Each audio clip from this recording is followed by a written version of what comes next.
Good afternoon.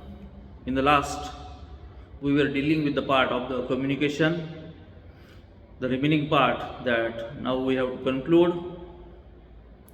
Managerial communication should be a highly effective and so as to achieve organizational objectives successfully. Here, principle of uprightness and honesty of purpose in communication. It ensures effective coordination and cooperation in organizational activities, leading to smooth working. Principle of preciseness and clarity in communication. It emphasizes on both clarity of thoughts and clarity of expression. Sender should transmit the message in such a manner that it clearly understand with what its preciseness by the receiver. Clarity of thoughts come from a careful consideration of objectives, content, medium of communication. For clarity of expression, use of simple words which are easy to understand and avoid vagueness, avoid here indirect or impersonal expression. Clear words do not speak themselves but convey. Principle of completeness. It emphasizes the need of to cover full detail, leaving no gray areas, and also to check for the five questions, that is who, what, where, when, and why. Principle of kindness. Principle of consciousness. It emphasizes the need to include the just necessary and sufficient message to achieve consciousness, avoid necessary details, and concentrate only on relevant fact. There should be no repetition, no verbosity. Principle of coherence. It emphasizes that the message should be properly organized. Coherence and consistency mark successful communication. Principle of consideration. It implies respect for the receiver's point of view. For consideration, to considerate communication, avoid attitude and adopt here you. Also emphasizes positive pleasant fact and shows integrity and sincerity in the message. Principle of courtesy, principle of correction, principle of chronology, and continuous communication is also in the same connection are very important. Then principle of effective speaking, where the clarity, brevity, preciseness, sequence is very important. The speakers makes the messages clear and understandable. The communicate effective and clearly is an important skill. Oral communication is verbal type of communication. The use of language has been taken place in oral communication. The effective oral communication is result of well planned and effective execution, where the mentioned point, that is the clarity, brevity, plays very important role. About the clarity, when there is an oral communication, clarity of communication is very must. This can be achieved by using simple words, smaller sentences, and common words while communicating with others. The message which is to be delivered to the people should be brief. It should not be too small or too long. Lengthy statements unnecessarily creates confusion. which leads to misunderstanding. Use of precise words, simple or short sentence are the important factors in effective communication. Using precise words in communication means giving every detail with using the right words at the right place to convey the correct meaning intended by the speaker. It is essential to avoid using vague words. For this purpose, a speaker should have knowledge of synonyms and antonyms. While speaking or communicating, logical sequence of communication should be maintained.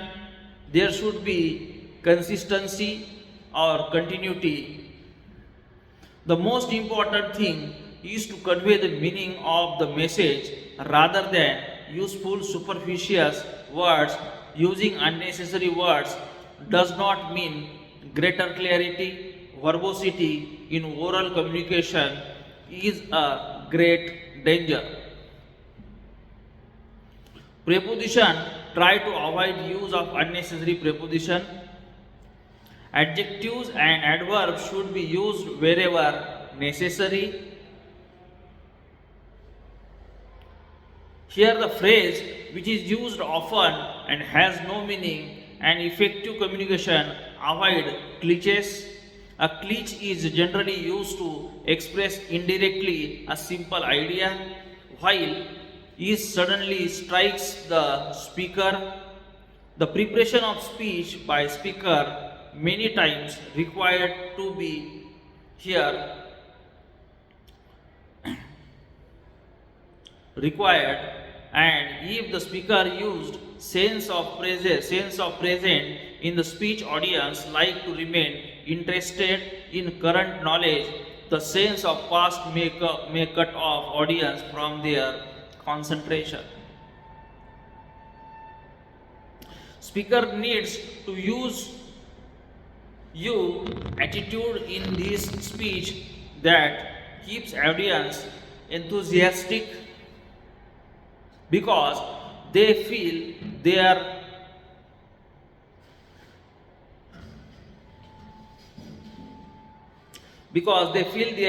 involvement in the communication.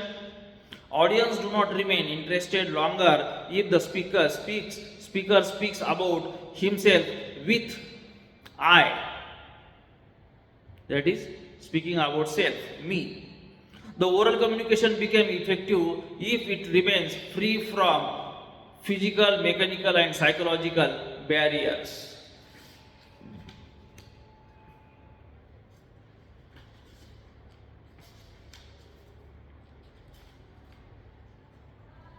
Then the another point is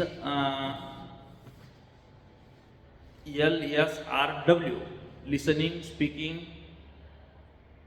reading and writing. We have to see written communication. This type of communication is always on the paper if it is always in black and white. Example of this are various letters, memos, reports, forms, manuals, etc. The written communication is the only means of communication where communicator and recipients are at different or distinct places. Even telephonic conversation in such case is neither convenient nor very much possible. The written communication in the form of policy, matters, secrets, orders, instructions, etc. can be successfully preserved and utilized for future references. Written communication provides a permanent record and helpful for in reducing disputes, jurisdictional frictions, back passing, etc., as it can be referred as evidences. Here, written communication gives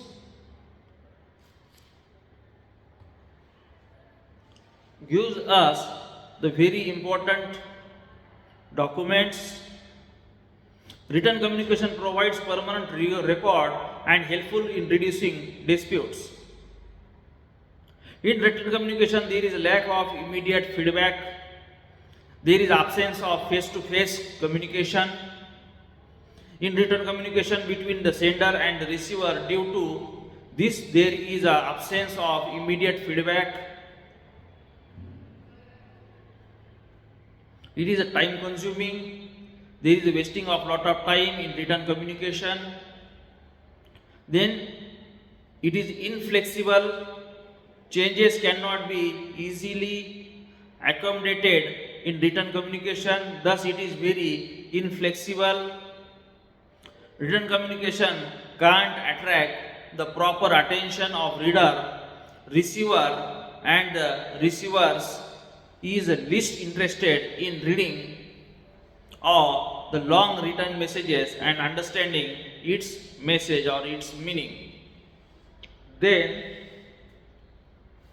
here we have to see some of the examples of the written communication, that is letter, memo, notice, circular, reports, minutes.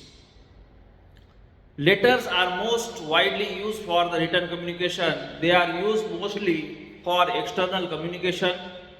A letter has to be carefully followed. A memo is a reminder from one employee to another, from one department to another. It is a mode of written communication or written correspondence. Within the office premises, memo can be sent by the employee in charge to his superior to seek solution to a problem. A memo is meant to give the employee a chance to improve himself. A memo is written in a direct style as to briefly as possible.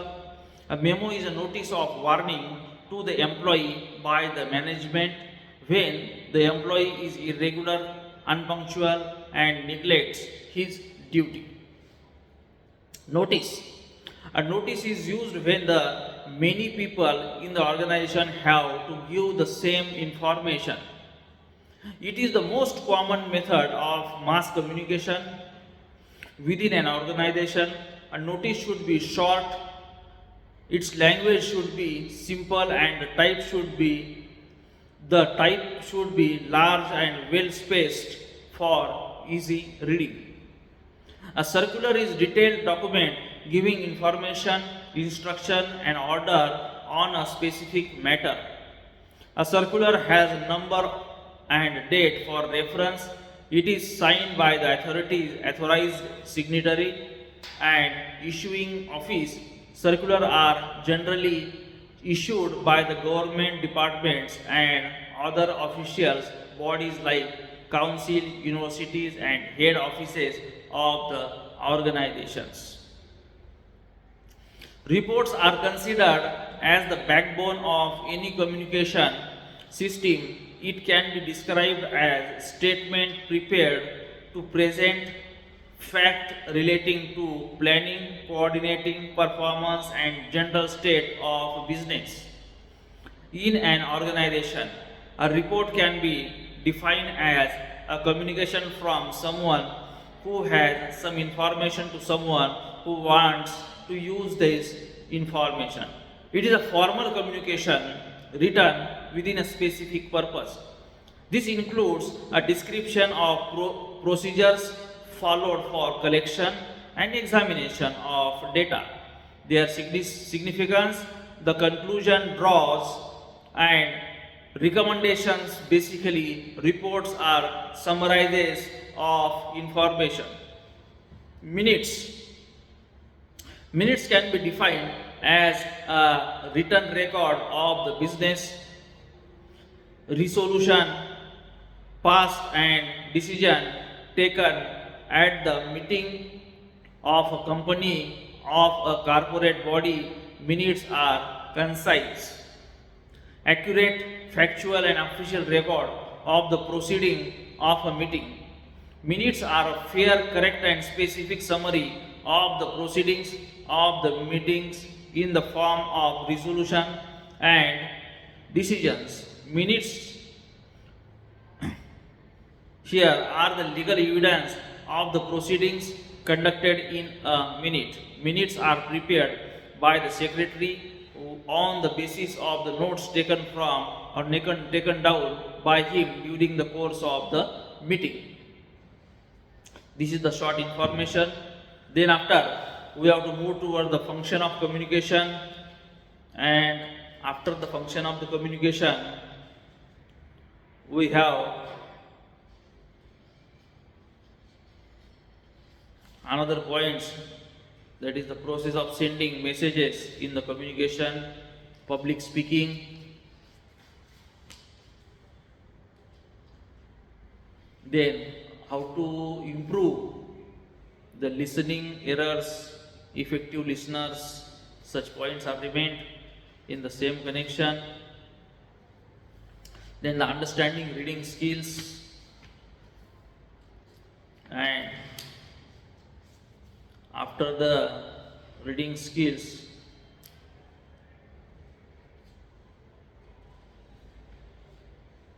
we have purpose and importance of communication,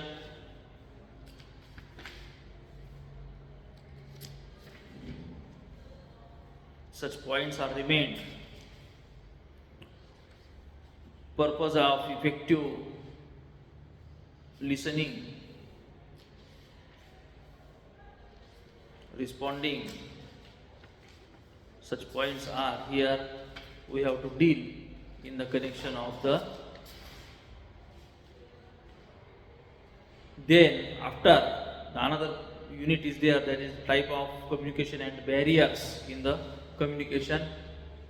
We will continue the same in the next lecture. Okay, thank you, good day.